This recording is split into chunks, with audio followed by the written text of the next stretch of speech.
সুমনদার কাছে আসি। সুমনদা, আমরা দেখলাম যে রাজনাথ সিং আজকে অপারেশন সিন্দুরের সাফল্য তুলে ধরলেন।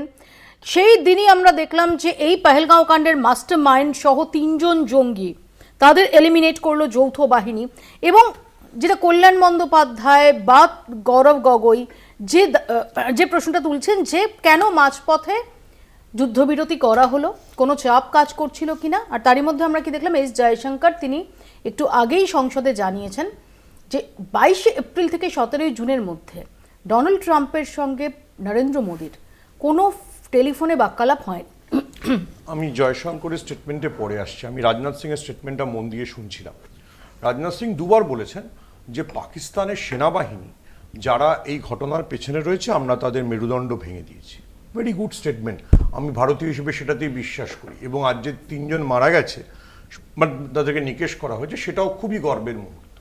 But there are confusion. গতকাল ভারতীয় ক্রিকেট বোর্ড সিদ্ধান্ত নিয়েছে যে 14ই সেপ্টেম্বর তারা পাকিস্তানের সঙ্গে ক্রিকেট ম্যাচ খেলবে। তাহলে আমি ভারতবর্ষের কোন সিদ্ধান্তটাকে ঠিক বলে ধরবো?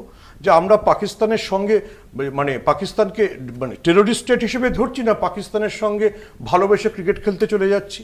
দেখুন, শুধু গতকালের সিদ্ধান্তটা শুধু নেওয়া হয়নি, গতকালের সিদ্ধান্তটা নেওয়া হয়েছে বাংলাদেশে হওয়া একটা এসিসি এশিয়ান ক্রিকেট কাউন্সিলের বৈঠকে, এবং যেটা চেয়ারম্যান এশিয়ান ক্রিকেট কাউন্সিলের চেয়ারম্যান পাকিস্তানের একজন। তার মানে যখন জয়সার প্রয়োজন পড়ছে তখন যে সমস্ত জঙ্গি ক্যাম্পগুলো আছে সবকটাতে বোধহয় রামচরিত মানুষ পড়া শুরু হয়ে যাচ্ছে, তাই না? তো বর্ডারে আর কোনো ক্যাম্প নেই, সমস্ত ক্যাম্পে রামচরিত মানুষ পড়া হচ্ছে, আমরা ভুলে যাচ্ছি।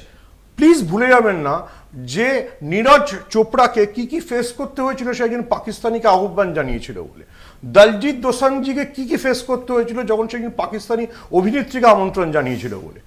কিন্তু অমিত শাহর ছেলে জয় শাহ যদি ভারতীয় ক্রিকেট কন্ট্রোল বোর্ডকে বাধ্য করে ক্রিকেট খেলবার জন্য, তাহলে খুব সংক্ষেপে আমি অঙ্কনের রেসপন্স নিয়ে